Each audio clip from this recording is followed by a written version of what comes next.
Welcome back to Excel with NS. Please like, share, and follow Techie's Rain on all social media platforms. Let's get right into it. We are still on Excel text functions, and we've answered the first 3 questions using these data sets. In this video, we'll be answering the remaining 3 questions for this data set. Let's get right into it. In the first question states that we should clear spaces and convert the amount in D2 to a usable number. As you can see here is not a usable number. If we use equals to D2 plus D3, it will show us value because this is not a usable number. This string makes it an unusable number. This strings makes the cell unusable. If we have these strings here, like I said,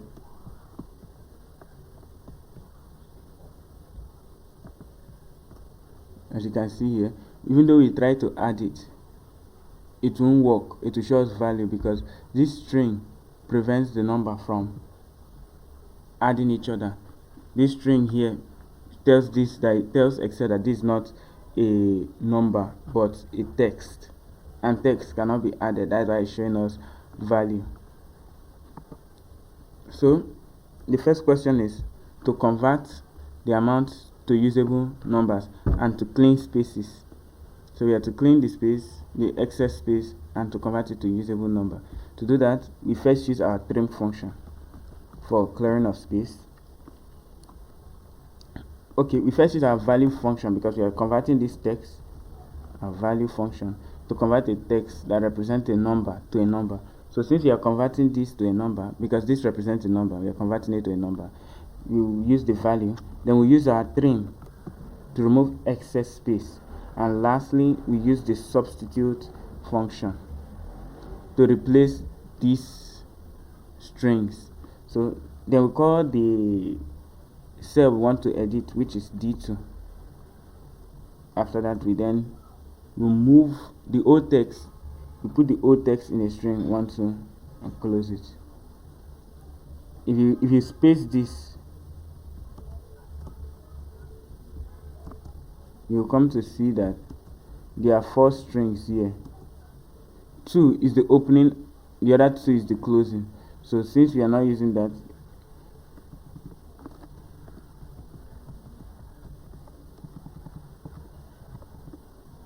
let's put the 4th string here. Then we are replacing it. What will be our new? Just an empty string. We are replacing it with an empty string. So yes, as you can see here, it's 450 that it gave us. These 4 strings, 2 represent 1 and 2. We are substituting 1 and 2. And these other 2 represent empty strings, so put nothing inside. If we put something like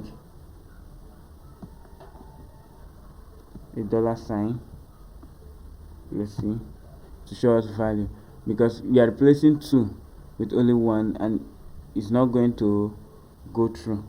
So just leave it an empty string. The question says we should clean spaces and convert the amount in D2 to a usable number. So we have converted it to a usable number.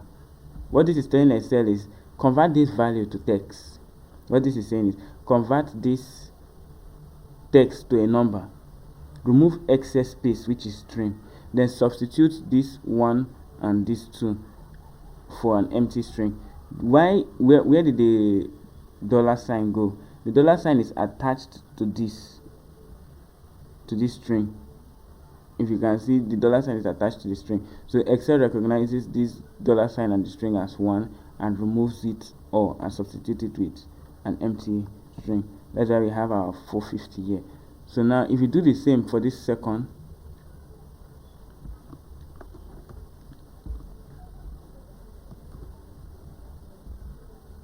if you do the same thing for this second one, we have 450 and 300. Then we come over here and put E9 and E10, E9, okay, E10 plus E11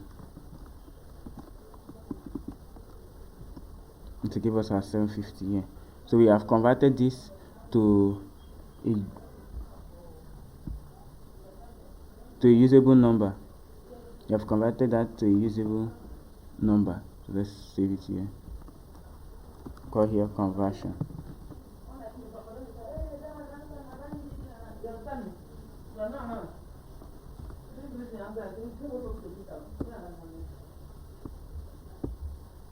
So we've answered the first question.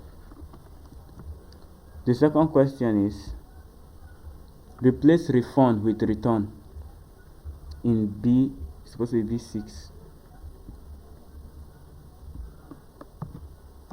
In B6. So we are replacing this refund here with return. To do that, like I said, we will not use the we'll use the substitute function. So since you are substituting, what are we substituting? We are substituting in B6, and the old text we want to change will be the refund. We are changing it to returned.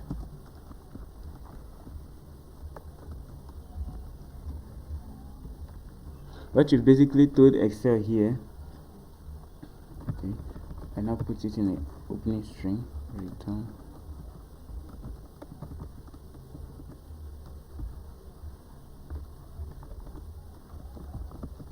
What you basically told Excel here is in B6 substitute in this B6 refund, which is this,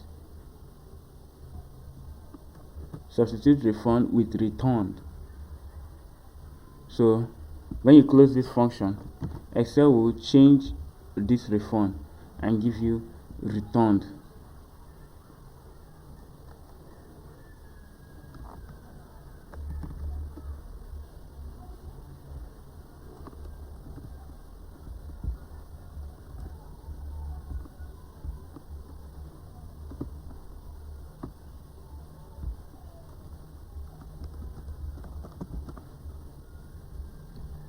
And now for the final questions. Combine customer C4. Combine customer C4 and region E4 with a dash. Now we have to combine C4, which is Chinedu Okoro, and East. We are going to combine the two of them with a dash. To do that, we use the concatenation operator. Now we are combining C2 and E2. We'll come over here. Let's call it name and region.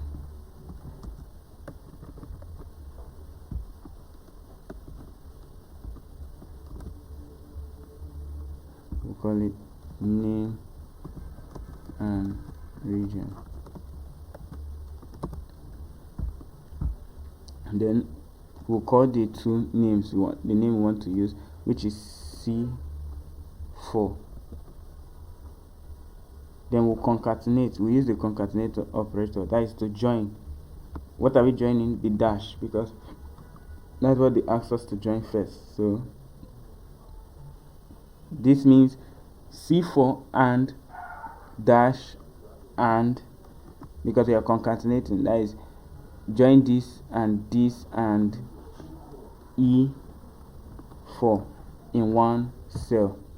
So as you can see here, Chinedu Okoro and East have been joined in one.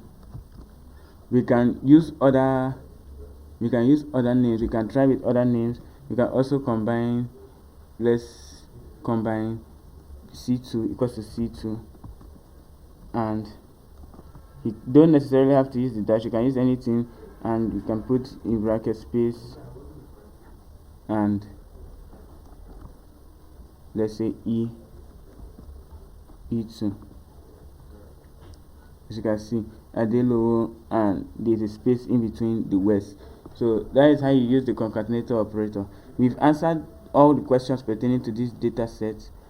In the next video, we'll use a new data set to answer more questions. I'll see you in the next video. NS out.